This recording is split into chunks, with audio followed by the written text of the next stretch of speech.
Doctor శాస్త్రు గారు ఎన్టీఆర్ నీల్ మూవీలో work అయితే చేస్తున్నారు. తన ఎన్టీఆర్ నీల్ మూవీ గురించి రీసెంట్గా జరిగిన ఒక ప్రెస్ మీట్లో ఒక వ్యక్తికి ఇంటర్వ్యూ ఇస్తూ దాంట్లో ఈ విషయాలు అయితే చెప్పడం జరిగింది.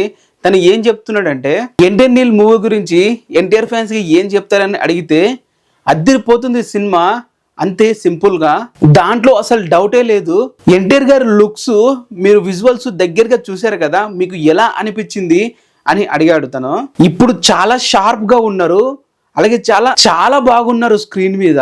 ఎన్టీఆర్ నీల్ మూవీ కోసం జూనియర్ ఎన్టీఆర్ గారు హెవీ వర్కౌట్స్ అలాగే డైట్ కూడా చేశారు అని చెప్పైతే ఈ శాస్త్రి గారు అయితే రీసెంట్ గా ఇచ్చిన ఇంటర్వ్యూలో చెప్పుకుంటూ అయితే వచ్చాడు. సో అందరు చెప్పిన మాటలు తిను కూడా చెప్పాడు. బట్ దీంట్లో వచ్చేసి స్క్రీన్ మీద అదిరిపోయాడు అండ్ మూవీలో ఎటువంటి డౌట్ లేదని చెప్పి తన విజువల్స్ చూసిన వ్యక్తి చెప్పాడు. కాబట్టి మనం దీని మీద కొంచెం ఆశలు అయితే పెట్టుకోవచ్చు. మరి మీరేమంటారు తిన మాటల గురించి కింద కామెంట్ అయితే చేయండి. కొత్తగా వీడియో చూస్తున్నట్లయితే సబ్స్క్రైబ్ చేసుకోండి.